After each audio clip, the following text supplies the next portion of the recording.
시청자 여러분 안녕하십니까? JTBC 아침 뉴스입니다.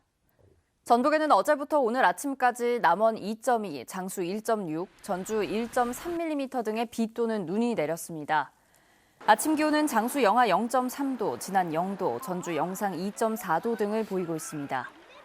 오늘은 가끔 구름이 많은 가운데 한낮 기온이 2도에서 5도에 머물며 어제보다 1, 2도가량 낮겠고 바람이 강하게 불어 체감 온도는 더 떨어지겠습니다.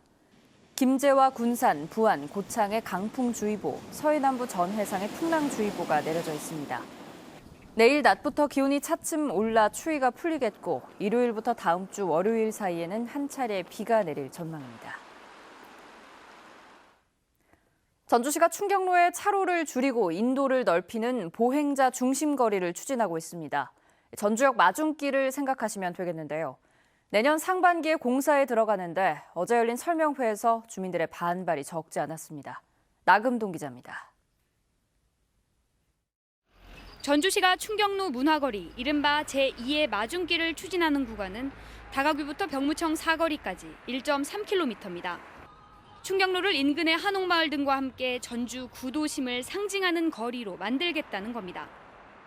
먼저 기존 왕복 4차로의 폭을 2m가량 줄이고 인도는 그만큼 늘릴 계획입니다. 또 인도와 차도의 턱을 없애 때로는 광장으로 이용하고 차량의 속도는 시속 50km로 제한합니다.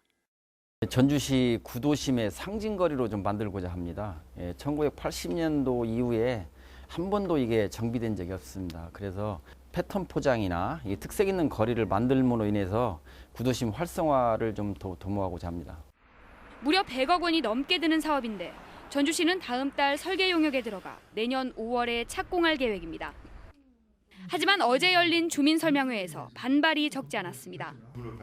충격로에서 열린 차 없는 거리 행사 때마다 일대 교통이 마비됐다며 교통 체증에 대한 우려가 컸습니다. 교통 대란이 날 뻔한 사실이에요. 교통이 복잡 안 할 수가 없어요. 지금보다도 더. 그런 상황에서 지금 외곽에다 아무런 대책을 안 세워놓고 공사부터 시작한다 그러면 전주시가 일방 통행할 것이 아니라 주민협의체를 구성해 설계 방향이 옳은지 논의해야 한다는 의견도 나왔습니다. 거리 조성하는데 약간 축소만 변경만 했지 새로운 충격로 거리를 새롭게 단장한다는 그런 의미는 없다 이 말이죠. 앞서 전주역 마중길은 이미 보행자가 많지 않고 교통체증을 가져왔다는 비판에 직면한 바 있어 충분한 의견 수렴이 뒤따라야 할 것으로 보입니다. JTBC 뉴스 나금동입니다. 총선이 다가오면서 입지자들의 움직임이 빨라지고 있지만 청년이나 정치 신인들은 과거보다 오히려 더 줄고 있습니다. 정당들도 청년을 영입하기 위해 여러 제도를 도입하고는 있지만 여전히 정치권의 문턱이 높기 때문입니다. 이승환 기자입니다.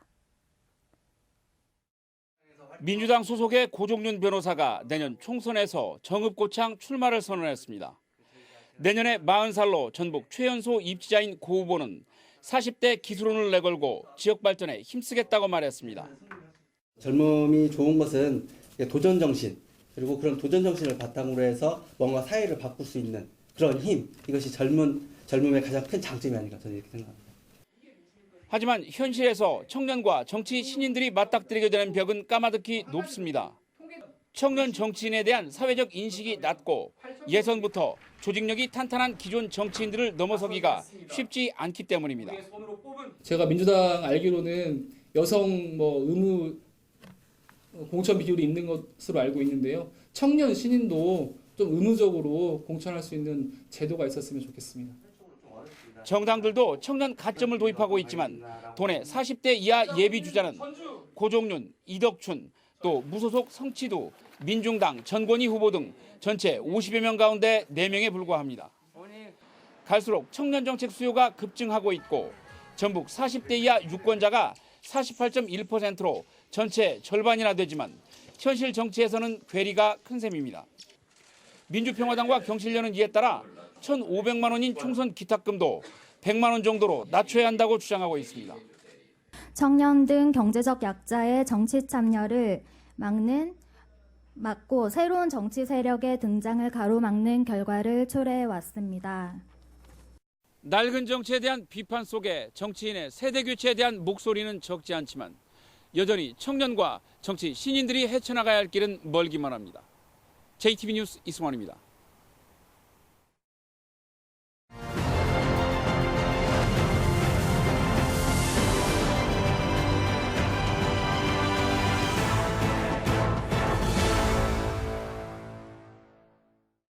올 한 해 교육 분야에서는 전주 상산구의 자사고 재지정 문제가 뜨거운 이슈였죠. 우여곡절 끝에 2024년까지 자사고를 유지하게 됐지만 정부 방침으로 2025년부터는 일반고로 바뀝니다. 권대성 기자입니다. 상산구의 자사고 재지정 평가 논란은 연초부터 불거졌습니다. 전북교육청이 기준 점수를 80점으로 교육부 권고보다 10점 높였기 때문입니다.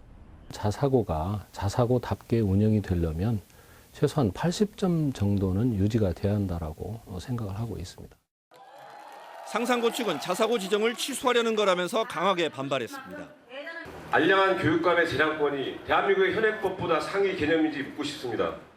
양측의 갈등은 다양한 인재 양성이냐, 학교 서열화 훼손냐 등을 두고 전국적인 논란으로 번졌습니다. 결국 상산고는 6월에 기준 점수의 0.39점이 모자란 평가를 받아 자사고 취소 위기에 놓였습니다. 하지만 한 달 만에 반전이 일어났습니다. 교육부가 전북교육청의 자사고 취소 요청을 재량권 남용을 이유로 거부하면서 5년간 자사고 지위를 유지하게 된 겁니다. 더 이상 교육에 대해 이념적, 정치적으로 접근하여서 학생과 학부모를 불안하게 하고 학교의 자율적 운영을 저해하는 일이 있어서는 안 될 것입니다. 김승환 교육감은 리더십에 적지 않은 상처가 났고 지난 보수 정부들에 이어 다시 정부와 각을 세웠습니다. 교육부는 그리고 정부는 이 시점부터 더 이상 전북교육청과 전국 시도교육감 협의회 협력을 기대해서는 안 됩니다. 하지만 석 달 만에 상황은 또 바뀌었습니다. 정부가 자사고를 오는 2025년부터 일반고로 모두 전환하기로 한 겁니다. 상산고는 전국의 자사고 등과 함께 정부를 맹비난하면서 법적 대응을 선언했습니다. 반면 김승환 교육감은 교육부와 신뢰를 회복하는 단계가 됐다고 말했습니다. JTB 뉴스 권대성입니다. 전주의 한 사립학교 법인은 그야말로 비리의 온상이었습니다. 학교 공사비는 물론 교직원 채용과 승진에서까지 무려 50억 원이 넘는 돈을 빼돌린 사실이 드러나 충격을 줬습니다. 주희인 기자입니다. 중고등학교 두 곳을 운영하는 전주 완산학원. 올해 초 교육청 감사에서 이 사립학교 법인의 각종 비리가 줄줄이 적발됐습니다.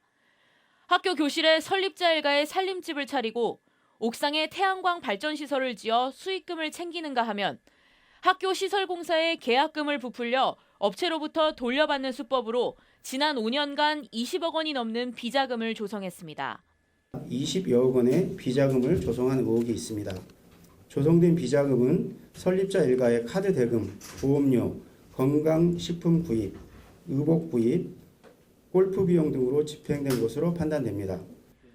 전북교육청은 해당 사학법인과 학교 관계자 11명을 횡령과 배임 등의 혐의로 형사고발했습니다.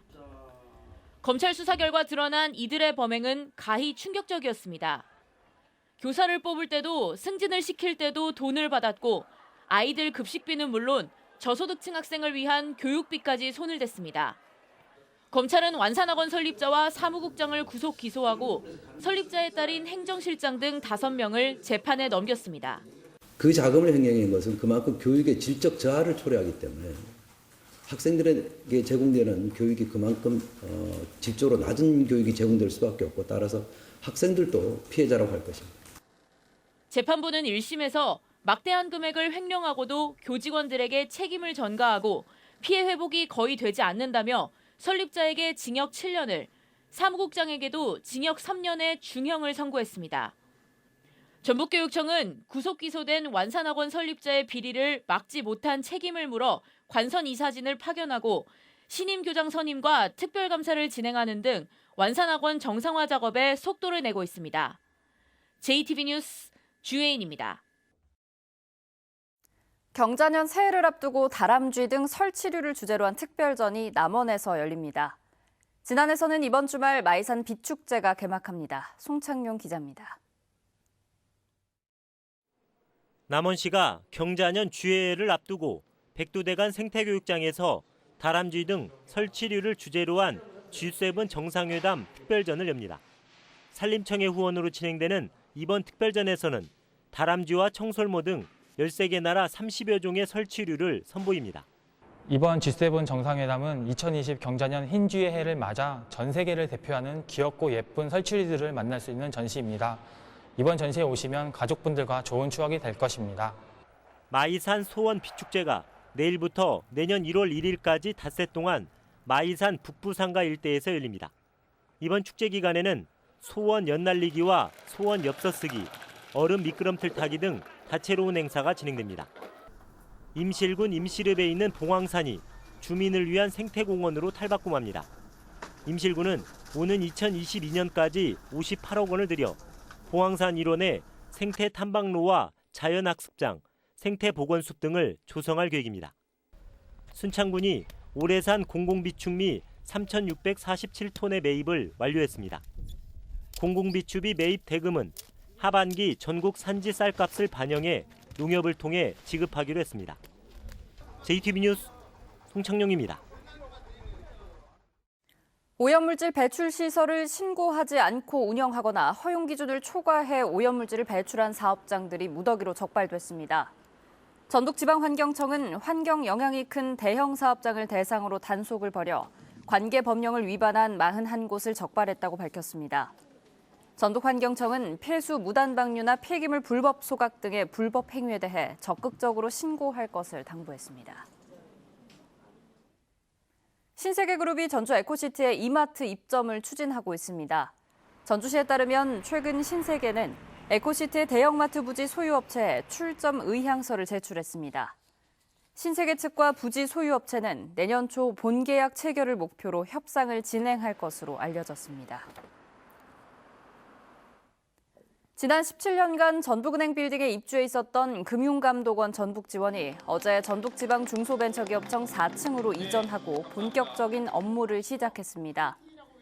금융감독원 전북지원은 사무실 이전으로 접근성이 높아져 도민들의 이용이 빈번해질 것으로 예상됨에 따라 민원 상담센터를 확대 설치하고 민원 전문 직원을 상시 배치해 금융민원 상담 서비스의 품질을 높여나가겠다고 밝혔습니다.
JTBC 아침 뉴스를 마칩니다. 함께해 주신 여러분 고맙습니다.